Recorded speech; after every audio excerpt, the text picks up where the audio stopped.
What's going on, APUSH world? We have a video for you today covering the US's transition from neutrality to all-out involvement in World War II. Lots that happens between the 1920s and December 7th, 1941 to get the United States involved in the war. All right, so let's talk about the 1920s. You hear a lot that the U.S. was isolated or followed a policy of isolation. Is this true? Was the U.S. really isolated? Not entirely, as you will see. The U.S. did not take part of any alliances. That part is true. They followed an isolationist policy in the sense that they were not a part of any other alliances, but they did sign several international agreements, as we'll see. The first one of note is the Washington Conference, which takes place between 1921 and 1922. And the purpose of this conference was to reduce armaments among countries. And at this conference, they agreed to three separate reduction in armaments. The most important one is this five-power treaty, and that's mostly between the U.S., Britain, and Japan. And they agreed on a ratio of 5 to 5 to 3 ratio of shipbuilding. So what exactly does that mean? Well, they had specific numbers of tonnage that they could produce each year for ships. And the ratio was that the United States, if they produced 5 tons worth of ships, Britain could produce 5 tons worth of ships, and then Japan could produce 3 tons worth of ships. The numbers are more complicated than that, but the ratio is important to know. So this limited how much of the military each of these countries could build. The Kellogg-Briand Pact of 1928 was an agreement that the U.S. took part in, and it is really one of the dumbest agreements in world history. This made war illegal. So all the people that signed this agreed that war is illegal and they'll never ever fight a war. So that sounds great. Why is it dumb? Well, there's no enforcement mechanism. So if a country did break this, there was no form of punishment or nothing to stop them from breaking it. So it's Scout's honor, guys. We won't start a war, but if we do, you can't really do anything to stop us. All right, we're going to the 1930s. This is the decade where things really heat up. In 1931, Japan invades Manchuria, and the United States Secretary of State Stimson issues something known as the Stimson Doctrine, and this says that the United States would not recognize Japanese territorial gains. Hey, Japan, we know you just took over China, but we're not recognizing it. So basically, it didn't happen, is the Stimson Doctrine. In 1934, April 12th of 1934 to be exact, the Nye Committee is formed by this guy, Senator Nye from North Dakota. And that's a very important date in U.S. history because it's Henry Clay's birthday. He would have been 157 years old. How about that, huh? This committee was a Senate committee that alleged that during World War I, a major reason why U.S. entered World War I was to make profits for businesses, especially for weapons manufacturers. Now, this committee today, most people look at as flawed and not really true whatsoever. However, at the time, a lot of people did believe this committee, and this helped inspire these three acts, the Neutrality Acts of 1935, 1936, and 1937. So what exactly did those acts say? Well, it said that the U.S. could not sell weapons to warring or this term belligerent. Definitely be able to recognize the term belligerent. That means countries that are fighting. So the U.S. could not sell weapons to belligerent countries. It didn't matter if the country was the aggressor or the victim, the U.S. couldn't sell weapons to them. So if a country gets attacked and needs weapons, they cannot turn to the United States for weapons simply because they are in a state of war then. Non-military goods could be sold to belligerent nations, but it had to be sold via a cash and carry policy. In other words, those countries had to come all the way to the United States, pay cash for the goods, and then carry them away themselves.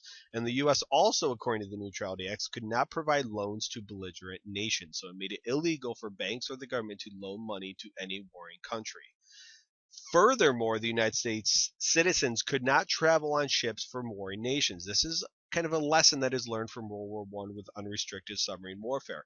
So if France, for example, is fighting in a war, U.S. citizens could not travel on French ships. It forbade them from doing so.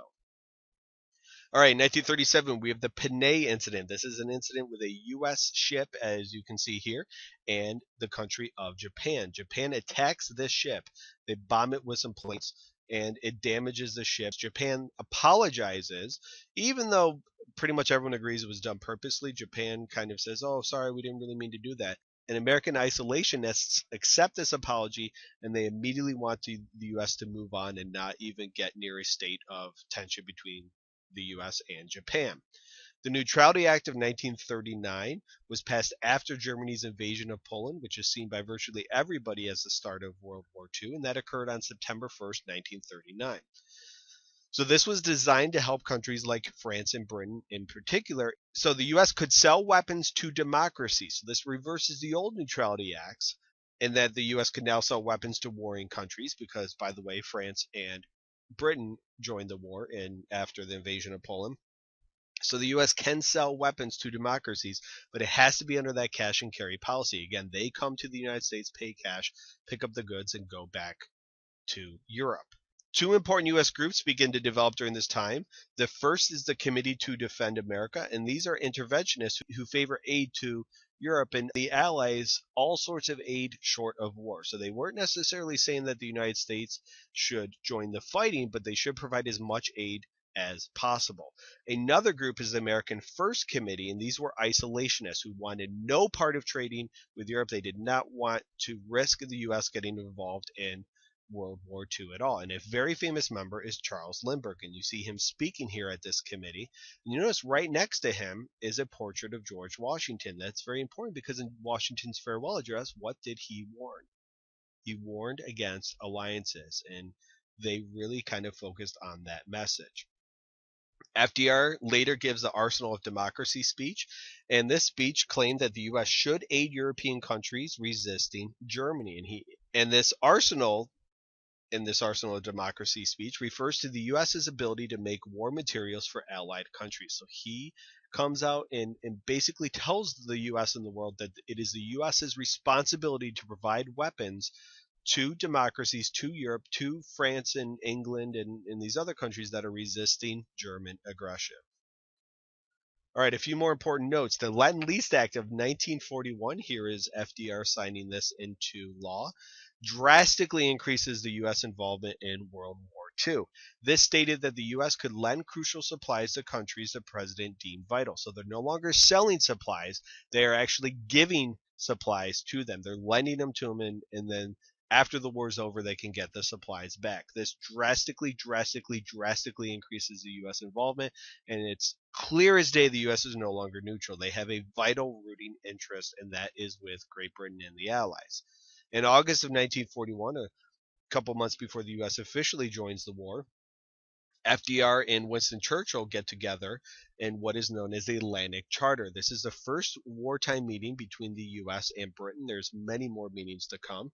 And they outline the goals for post-World War II, that should say. I will fix that with a bubble right now.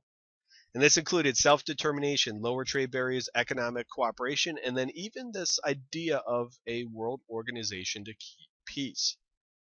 FDR institutes something known as the shoot-on-sight policy after a U.S. ship has an encounter with a German submarine.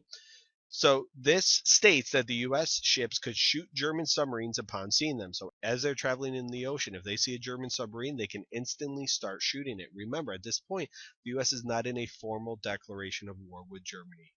U.S. and Japan, in the early 1940s, the U.S. freezes Japanese assets in the United States in response to Japanese aggression in Asia. The U.S. also institutes an embargo with Japan, and Japan is furious. So on December 7th, 1941, Pearl Harbor was attacked by the Japanese, and this is the USS Arizona, which was stationed in Pearl Harbor, that was attacked that morning of December 7th, 1941, and the U.S. joins World War II immediately after. All right, let's talk about some test tips before we are done. Essay topics. If you see one on here, it could be asking you why did the U.S. foreign policy change. So it would ask you to look at the time period between the 1920s and the 1940s. Another likely essay topic could be comparing pre-World War I and pre-World War II U.S. positions. How were they similar? How were they different? Multiple choice questions that you could see include the Nye Committee and definitely those neutrality acts. Those are very, very popular, those neutrality acts.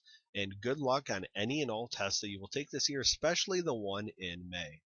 All right, thank you guys very much for watching. Please take a moment and subscribe to my channel if you have not already. Help me spread the word. If you found this video helpful, also hit the like button for me. If you need any clarification, you have questions, comments, anything for me, feel free to leave them in the comment section below.